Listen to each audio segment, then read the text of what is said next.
Welcome back to the Fantasy Pros YouTube channel. My name is Andrew Erickson, and today we're going to be breaking down my Week 1 usage report, going over players I think you should be buying, selling, or holding heading into Week 2. But first, if you want a chance to win a signed DJ Moore Carolina Panthers jersey, courtesy of our friends at Pristine Auction, you need to subscribe to the Fantasy Pros YouTube channel right now. Comment below on this video, and that's it. We'll be announcing a winner right here on the channel, so make sure to turn on those notifications so you can be alerted when new episodes are up and to claim your prize. Now let's talk about that Week 1 usage. And who better to kick us off than with wide receiver DJ Moore. Moore was just one of 9 wide receivers to run a route on 100% of his team dropbacks in Week 1. Elite usage for a wide receiver. But he failed to turn his routes and 24% target share into worthwhile production, catching just 3 passes for 43 yards. Still, his alpha role in the Panthers offense cannot be ignored, which is why he's a prime buy low candidate. Robbie Anderson isn't catching a 75-yard touchdown every single week, and Anderson's success shows the upside DJ Moore could have with new Carolina quarterback Baker Mayfield. Running back Antonio Gibson. Gibson is a fantasy running back 1 as long as Brian Robinson remains sidelined. The Washington running back totaled 21 touches in Week 1, 7 catches for 71 yards and 58 rushing yards. Number 2 running back J.D. McKissic totaled just 6 touches. Gibson more than tripled that volume with a 20% target share to boot and ran 6 more routes than McKissic. He led the entire team in receiving yards. And for those that fear when B-Rob returns, I think if Gibson continues the stretch of high-end production, he will remain the team's fully entrenched starter. So hold him and ride out the fantasy RB1 production. He takes on the Lions in Week 2, who allowed 5.7 yards per carry to running backs in Week 1. Running back Clyde Edwards-Helaire. Anytime you can sell a running back after he scores 2 receiving touchdowns, you should do so. CH only played 39% of the Chiefs snaps in Week 1, albeit it was a blowout, but you'd expect him to get more than 7 carries with Casey playing with a positive game script. The fact that Jerick McKinnon was equally involved, 39% snap share, higher route participation, more targets, and Isaiah Pacheco got the rushing score late makes me want to cash out on CH's Week 1 RB6 finish on just 10 touches. Not sustainable long term. Running back Devin Singletary. A lack of ball security put Devin Singletary in the doghouse during the first half of last season, so his 2 teammates both fumbling on Thursday night are a definite benefit to Motor Singletary maintaining the RB1 role on the Bills' offense. And even though Singletary was out-targeted by Zach Moss, he ran a higher percentage of routes per dropback and played a higher snap rate. It is slightly concerning that Moss did earn the lone red zone carry among the Bills' running backs, but Singletary did have a red zone target for 8 receiving yards. Buy him on the cheap, while the masses think the Bills' backfield is still a committee, especially with the Titans coming up in Week 2, who allowed the most rushing yards to running backs in Week 1. Running back Cordarrelle Patterson.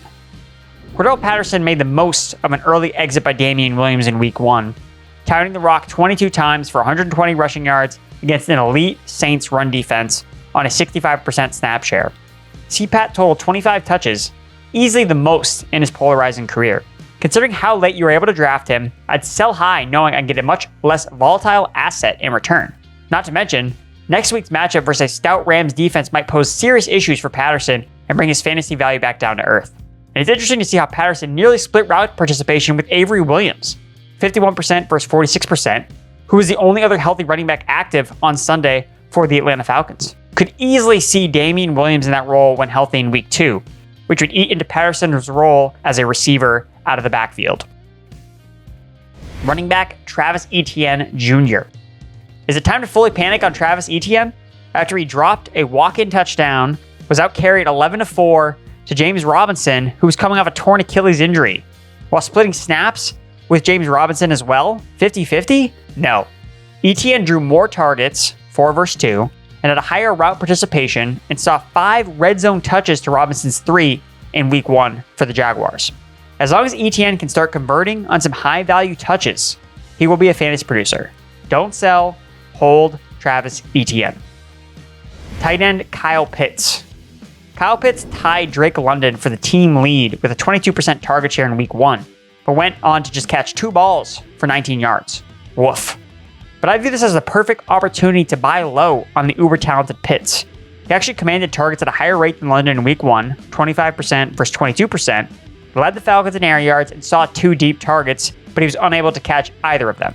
All positive signs, though, that Pitts will right the ship in week 2 with the opportunities that he saw in week 1. Running back Aaron Jones. So A.J. Dillon actually led the Green Bay Packers in targets with 6, not Aaron Jones, in week 1, despite Jones' top 3 route participation at the running back position. Dillon also out-touched Jones 15-8 and got the red zone work with 2 goal line carries, continuing the usage trend from last season where A.J. Dillon was the favorite running back to be used in the red zone instead of Aaron Jones. Jones' production is going to continue to be heavily reliant on him as a receiver out of the backfield. My advice would be to sell Jones after a spiked week in production and buy Dillon before the market realizes he is the traditional RB1 in this Packers offense, with the goal line duties firmly in hand. Wide receiver Brandon Ayuk. Ayuk ran a route on 100% of his team's dropbacks in week 1, just one of 9 players to do so, and he looks slated to ascend to the wide receiver chair 1 in San Francisco, with Elijah Mitchell expected to miss time with an injury. That's going to put Deebo Samuel back into the RB1 territory, more work in the backfield. So I'd hold Ayuk right now, after he posted 47 yards on just 3 touches with his elite usage from week 1 and better weather conditions ahead in the future. The 49ers take on Seattle in week 2. The Seattle defense is primed to give up chunk plays as they allowed over 21 yards per catch to the Broncos wide receivers in week 1. Wide receiver Mike Williams. You didn't honestly think that Mike Williams' 2022 season wouldn't have a few bumps in the road now, did you? Big Mike did his best Casper impression in week 1, finishing with just 2 catches for 10 yards on 4 targets. It was extremely bizarre to see him not featured, especially considering Keenan Allen exited the contest in the first half. Par for the course when it comes to Williams, who has always been a bit of a boom or bust player in his game. He'll bounce back big, though, on Thursday night, with Allen unlikely to suit up versus the Kansas City Chiefs. Because in the last 2 games that Williams has totaled fewer than 12 receiving yards, the following week, he's averaged 132 receiving yards. In the last 2 games in 2021, when he saw 4 or fewer targets, the following week, he averaged 16.5 targets. He's an every down player, evidenced by his 91% route participation in week 1. Buy ahead of the Thursday night shootout with Mike Williams. That completes my action items from the week 1 usage report and players that you should be buying, holding, and selling before week 2.